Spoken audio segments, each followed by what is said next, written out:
Yes, it's strict here. I wish it was strict at your mother's house. If it was, you wouldn't have a double chin now.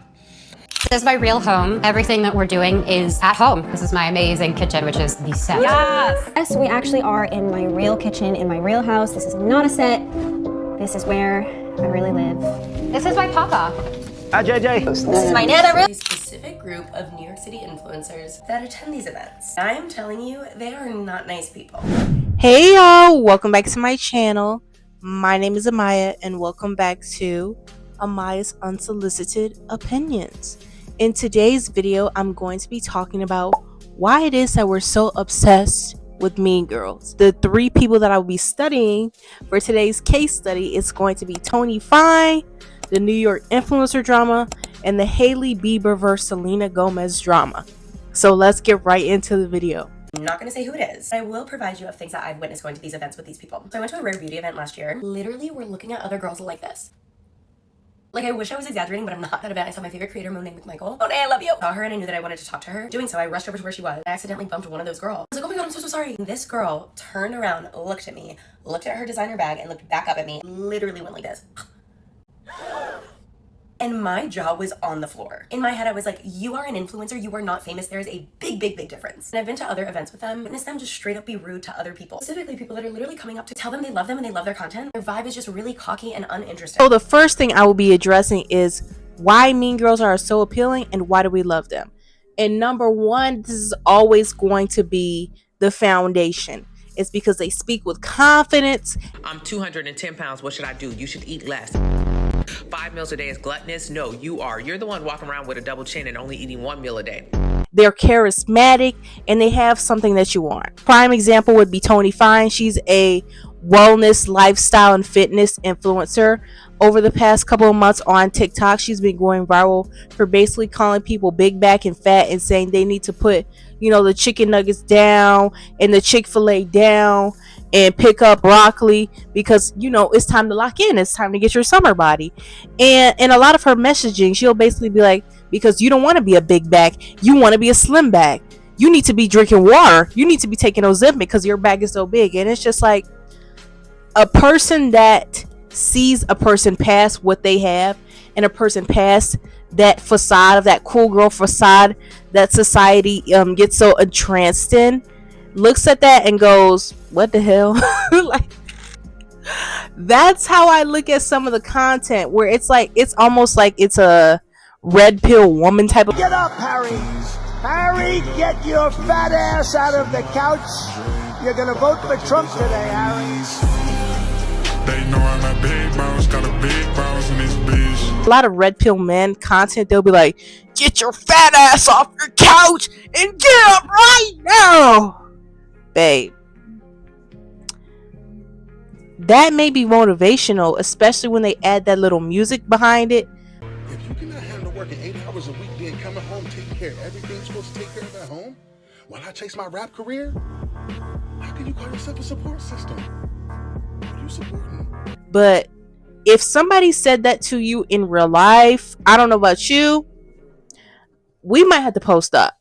Because what you're not going to do is tell me to get my fat ass up anywhere, slap a chicken nugget out my mouth, or anything. And, you know, in a lot of this content, I know we're entering a more skinny era. Everybody wants to be skinny. It's understandable. I'm a skinny person myself.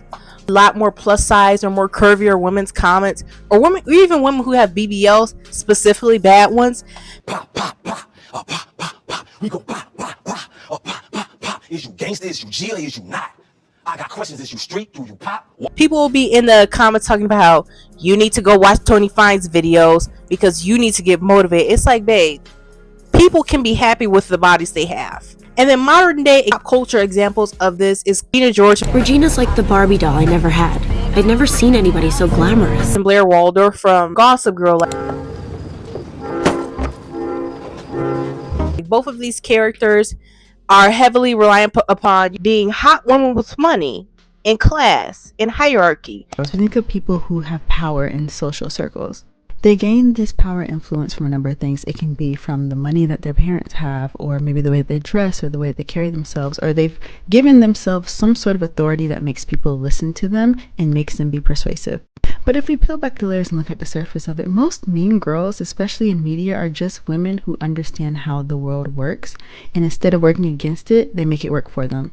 They're often smart and strategic, but instead of putting these abilities into stuff like school, they often use it to... And it allows them to say whatever they feel like saying, even if it's rude, even if it's disrespectful, allowing them to do it and disrespect people in any way they feel like, because people desire to attain this position.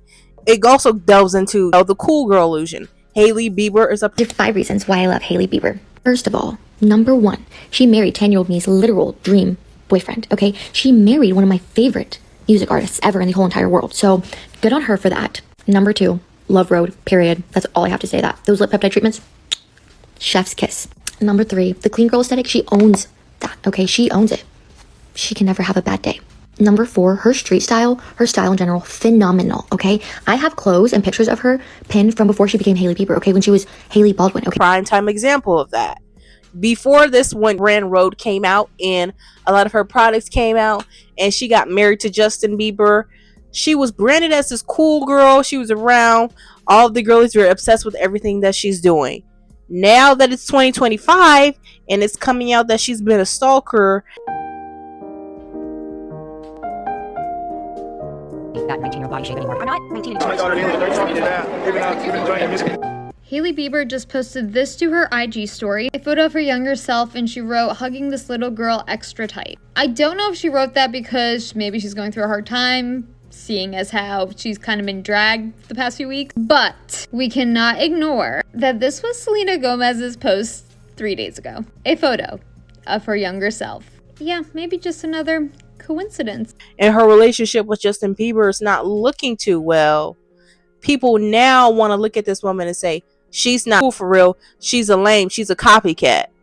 Realistically, she's been a lame and a copycat this whole time. The only difference is she had this brand of makeup everybody thought ate. Marketing was to die for as a marketing major. But the only difference was everybody wanted her life. All of us, not all of us, because I was not obsessed with Justin Bieber. I was obsessed with Justin Timberlake as a little girl. But millions of little girls were obsessed with Justin Bieber, and they wanted to be Justin Bieber's future wife. But she happened to have that position, and it changed her life, and it caused millions of women to be envious of her. And also, like the last factor, I feel like we all love a villain. We all love a bitch. As one myself, I come off as a sweetheart, and I come off as relatable on camera. But when it comes to like standing up for myself or like having respectability for myself in any way, shape, or form, that's when the bitch turns on, because you're not going to disrespect me. And I noticed from being around other women, and almost like people love a bitch because a lot of people are afraid to be honest and to be real about how they're feeling.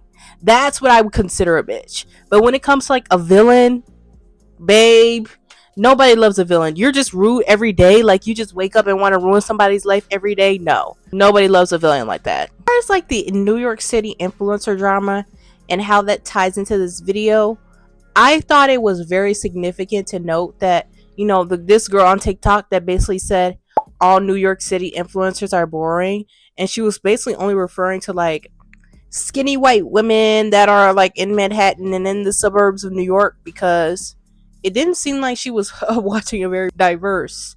She wasn't watching diverse creators in New York, because if you know the diverse realm of New York, a real New Yorker will never be boring.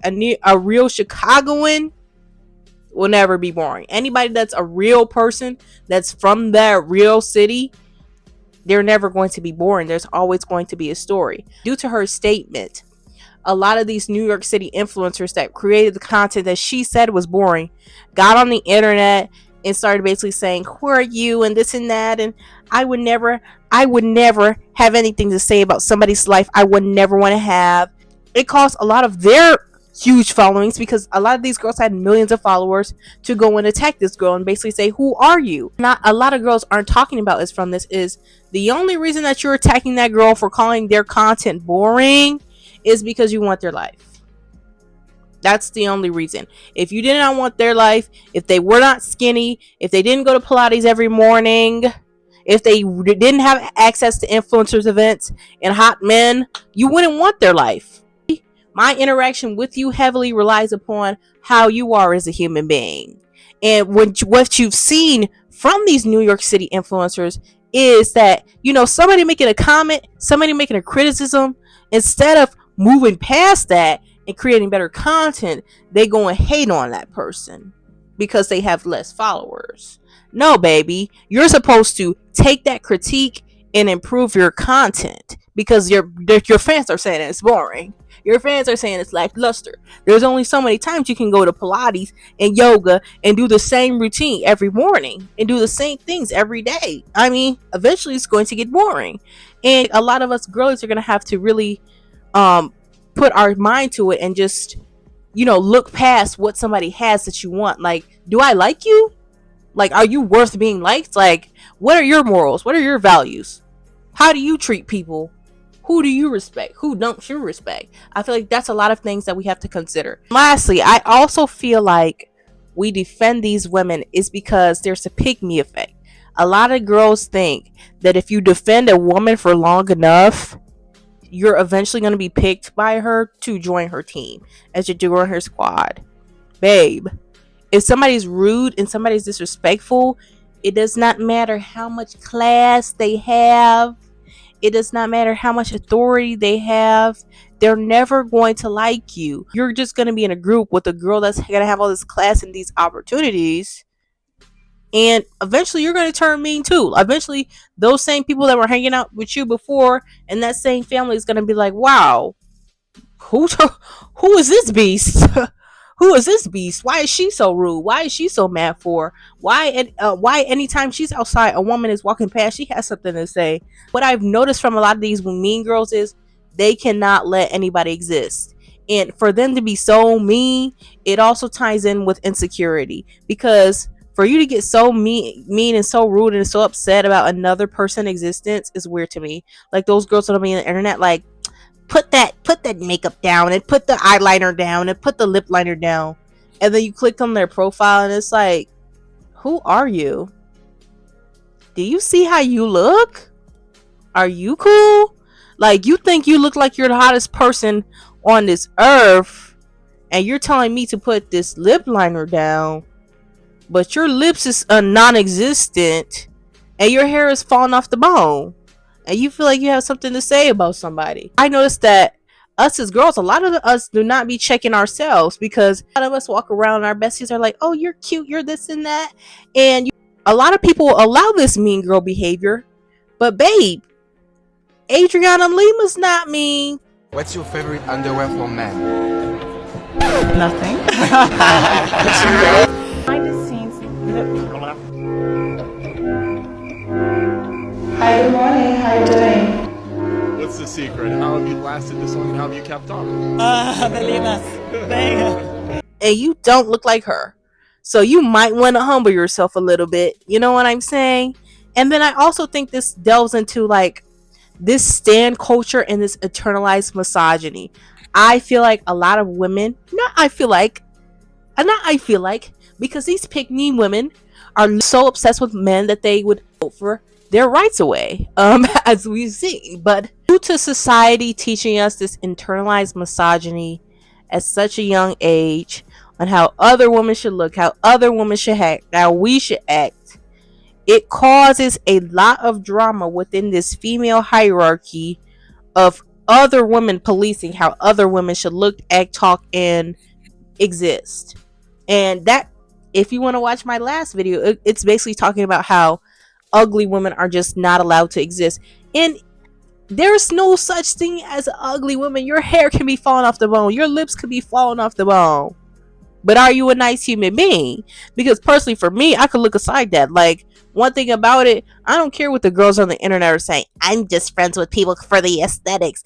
You have to be sexy for me to be taking an Instagram picture with you. No, babe, I have to like you.